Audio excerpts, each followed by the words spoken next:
looks like we got people coming in. Let's see here.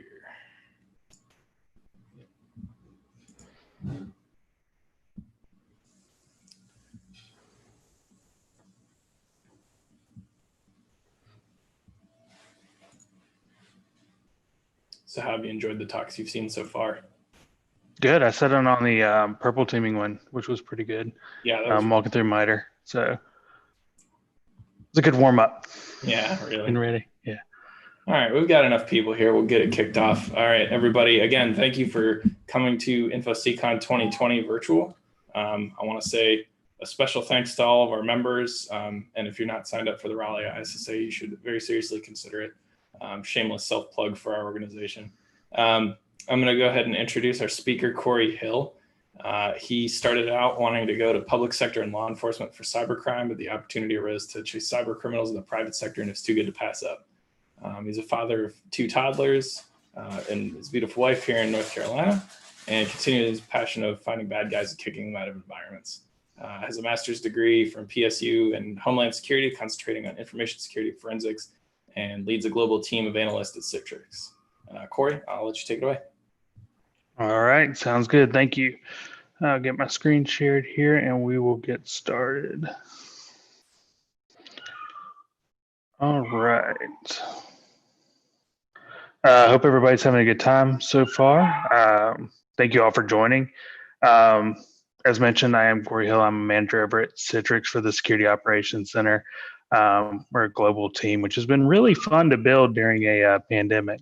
So hopefully this is helpful for you guys. This is a idea I've been using for a while now to try to train up analysts, and through mentoring, through consulting engagements that I've done when I was with FireEye.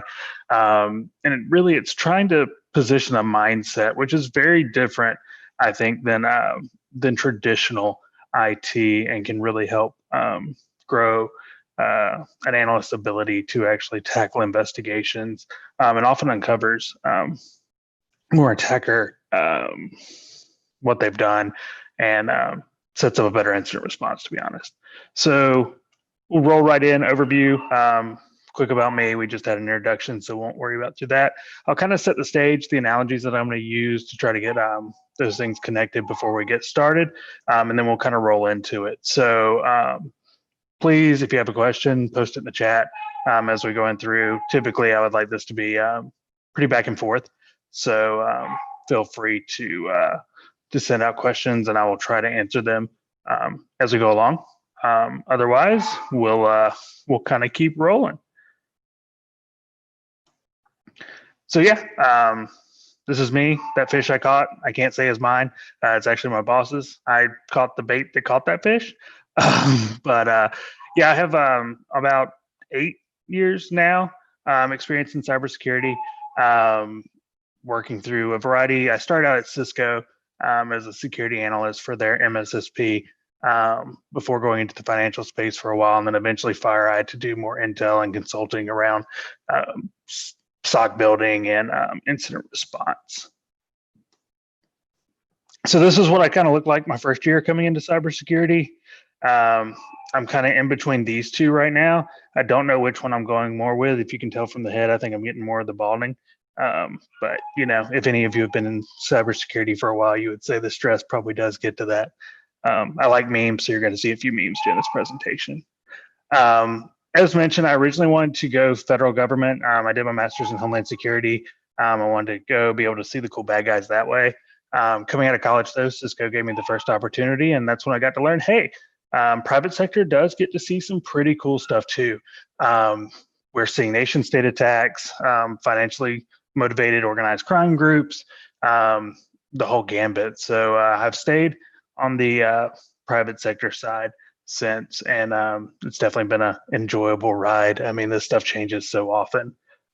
Keep you on your toes.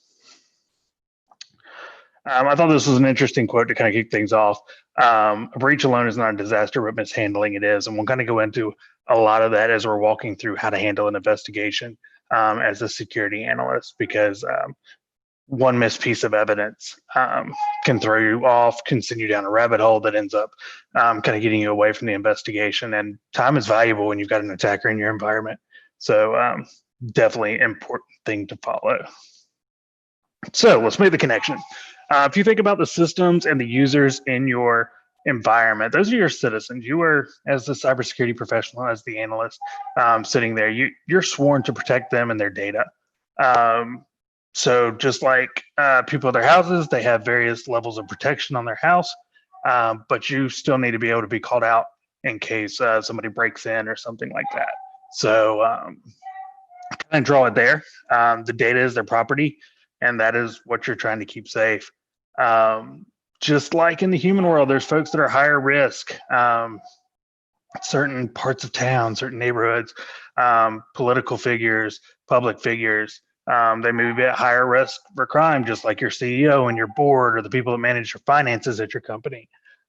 So it's important to also know where those people are and how they sit. From an alerts perspective, think of that as when you're just getting called out to a call. So 911 call comes in, that's your alert. Something bad may have happened, something may have not, but you still have to go out and to investigate. And that's going to be something we spend a little bit of time discussing here at the beginning. So as an analyst, you should always approach your investigation as if you're going to be holding up in court. I compare the court to auditors or potentially actual court, depending on the level of the investigation. So something I stress very heavily with all the analysts that I work with is make sure you are collecting evidence and documenting. Like you have to basically relive the investigation 6 months to a year later because you don't know when it's going to come back up. And that's for false positives, true positive benigns, or actual compromise. So let's set the scene. So if you're anything like me, that's probably about your 5th cup of coffee as you're rolling out of bed in the morning. Maybe you're hopping into your patrol car, which in the case of COVID right now is probably the desk chair. And then you can think of the police scanner as your SIM, and it's getting ready to alert you to some badness that may be happening in the environment. Just kind of sitting in, getting set. But then the alert happens and you got to roll up to the scene. So the initial triage is probably one of the most important steps as we're going through an investigation. And that's why it's really important to kind of get the full scope of what you're kind of walking into. The alert is only going to give you a few details. So immediately you've got to think as an analyst, like you would as an investigator, as you're rolling up, all right, what do I know now? And what questions do I have left to answer? So some things you may want to ask what activity led up to the call? When and where did it occur? Who are your potential victims? Do you have any intel? Just like in law enforcement, maybe this is a high gang area or something that was an MO of another gang or cyber or potential criminal. So start thinking about those things so you can get as much information as you're rolling up. A lot of that stuff may get provided to you from your dispatcher, aka your SIM alert. But there probably is a lot of things you're going to have to ask when you get there. So when you arrive on scene, you're starting to look at, okay, who are my potential witnesses? From that could be people, the neighbor across the street, the guy down the road, the guy walking his dog, the guy rolling out his trash can. For analysts, that could be a number of things. What security devices and agents do I have on the system that I can monitor? What network peripherals can I pull potential evidence from to see what actually occurred? What log data are we sending in that I can then leverage to get a better picture of what happened? In some cases, it may be actually talking to the user or talking to a few users if it's a larger event. So getting the idea of what you need to look for at the beginning is important because it's going to kind of set the scope and set the stage for your investigation. So you get there, you've kind of answered your initial questions. Now it's time to investigate. Did this crime actually happen? And if so, what was the crime that happened? So gathering evidence. Gathering evidence is also extremely important. One of the most frustrating things I would see, especially when consulting with clients, is I would be working through past investigations they had done, providing recommendations, working with their security teams to either help bolster what they were doing or what have you. And you would see, like in a ServiceNow ticket, you would see everything that the SIM pulled, and then the comment was False positive. No documentation, no evidence, no nothing. It was like from 6 months ago. I look at the analyst like, hey, what did you find here? I don't remember. That's not good, because what if you missed? And as humans, it happens. People are going to have misses. I've had misses. I expect that to happen to my analyst at times. But we've got to at least be able to gather that evidence. Evidence is what drives your investigation. That is the facts behind your investigation. Without evidence, you're just theories, and theories don't hold up in court. And theories will not hold up in these investigations.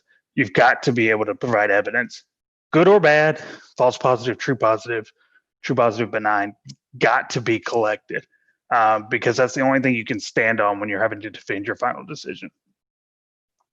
As I said, a lot of times people think of evidence, they think that's only needs to be documented during an IR case, which it absolutely does. But I implore you, especially if you manage a team of analysts or if you are an analyst, start thinking about doing this with your benign or false positives. From a purely technical perspective, it's going to help you better be able to either A, request tuning, or B, make sure that anybody ever comes back and is like, hey, I don't think this is right. I think this led to something. You had the evidence to say, no, here's what I did. Here's what I gathered. This is why I made my decision. Makes it a lot easier for you. It's honestly a safeguard for your career. And like I said before, not having evidence makes it a theory. And it's really hard to prove a theory.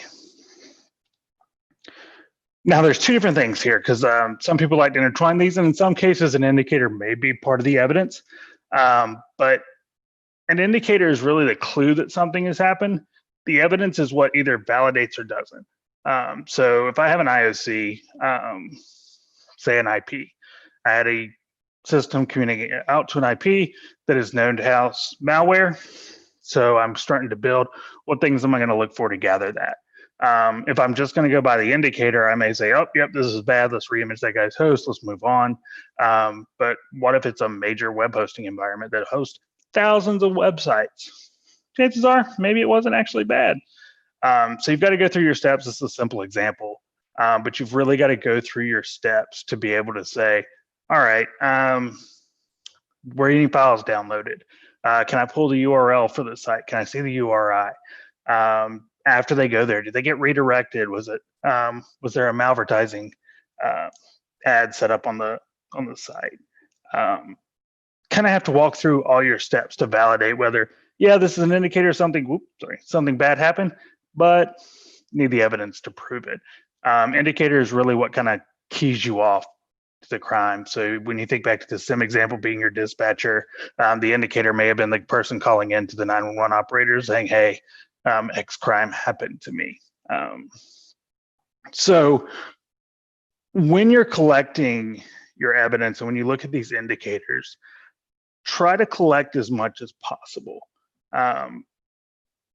This will make sure as you're going through the investigation that really you're staying on track with the investigation you're actually following.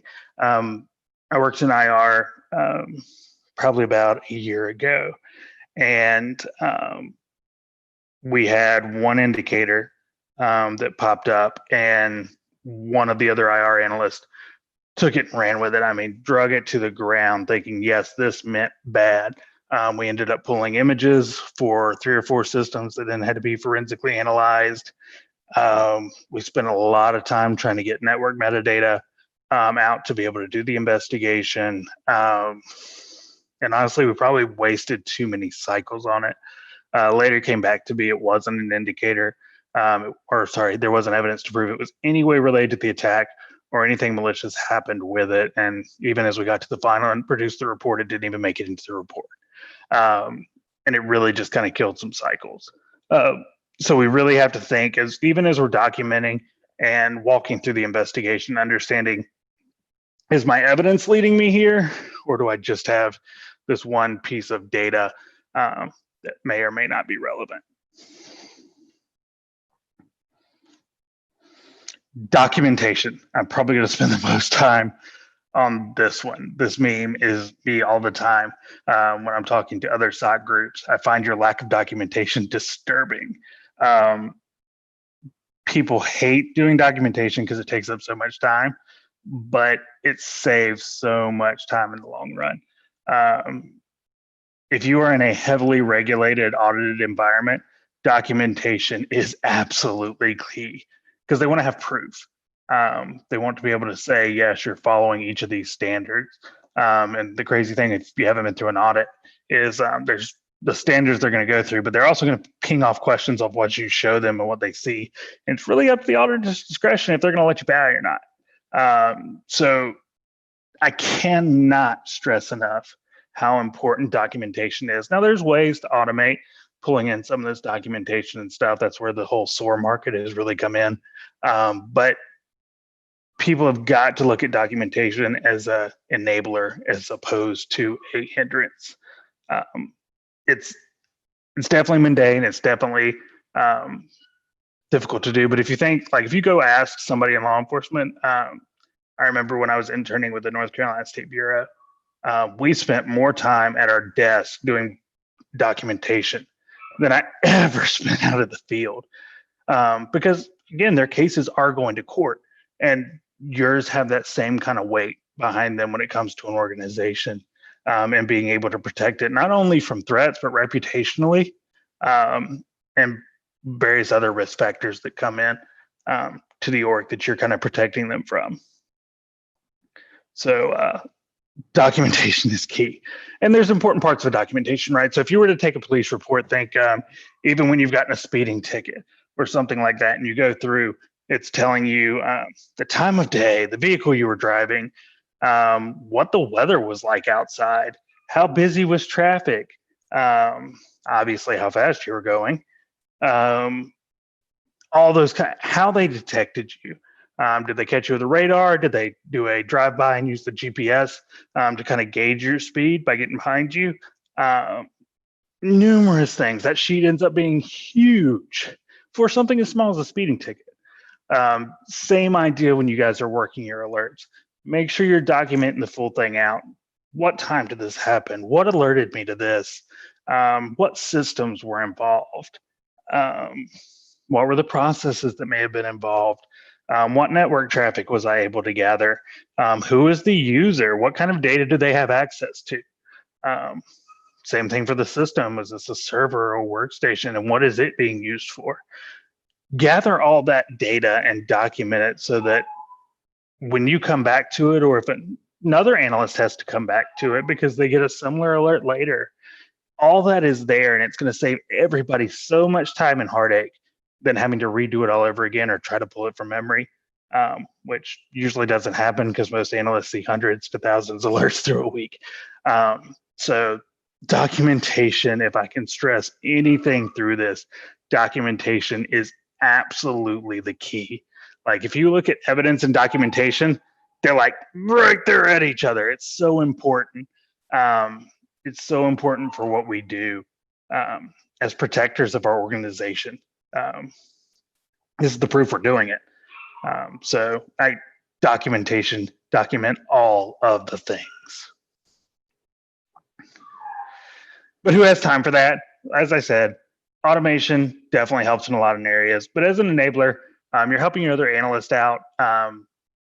You're making it easier. Think if you have talked to law enforcement here too, they'll have repeat cases. You'll have the repeat offenders. You'll have the same guy down the road calling every night. But because they collect those reports and they have those reports, that also helps the next guy who goes out there to know what he's going to, right? Same idea for your analyst, especially if you're using a SOAR, properly configured SIM, you should be able to tell, hey, this has been worked for by analyst A. Let me go see what his notes were, what he collected. Oh, look, my systems match. That's interesting. Oh, oh, hey, this is the exact same thing that happened. And you can easily just transfer over and be able to kind of close it out quicker. So while it may have taken that first guy a long time, think how much less time it took the next guy because it was well documented. So help me help you kind of approach.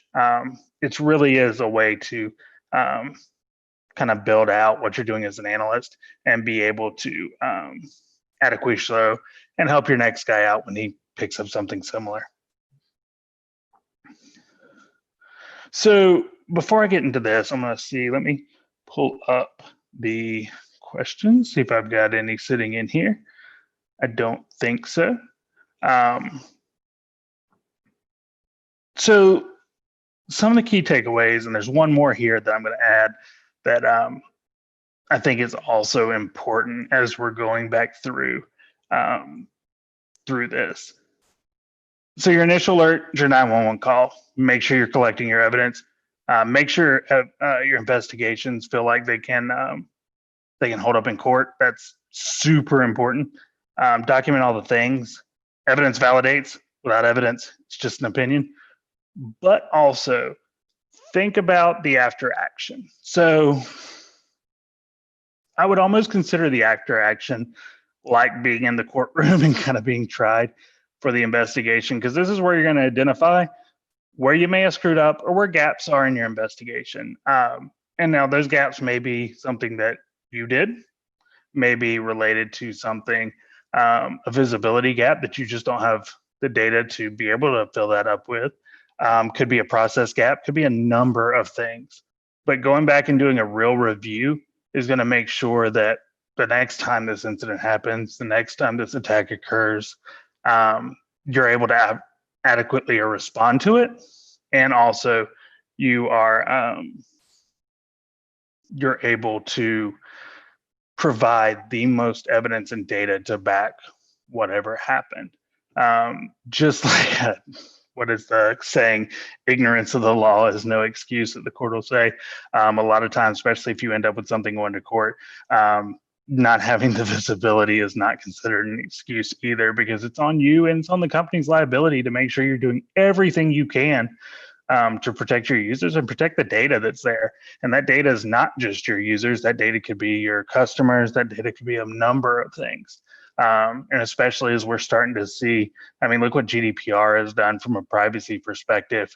British Airways just got €20 million fine. And that was because they didn't have the controls in place and they didn't have the detections around to protect the data that they lost. So building in these ideas of how to gather evidence and proof is ways to kind of protect yourself from setting yourself up that way. But also when you go back through the after action, it makes it really easy to be able to determine, hey, I've got gaps here, and what am I going to do to fill those? Because this is a blind spot and it's not okay. So I think that's something else that's really important as you're kind of walking through and taking care of this. So yeah, this actually went a lot quicker. I was expecting some questions in there. So if anybody has any questions or comments, please feel free to post them in the chat.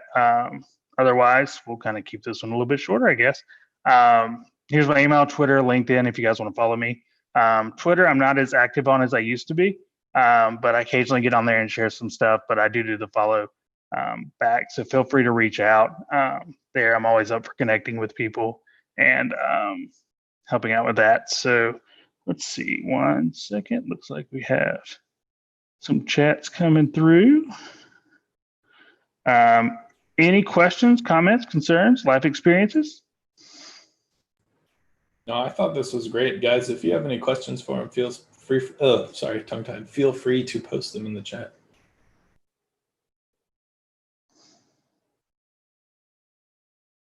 If not, get out there, enjoy the rest of the talks, participate in the CTF.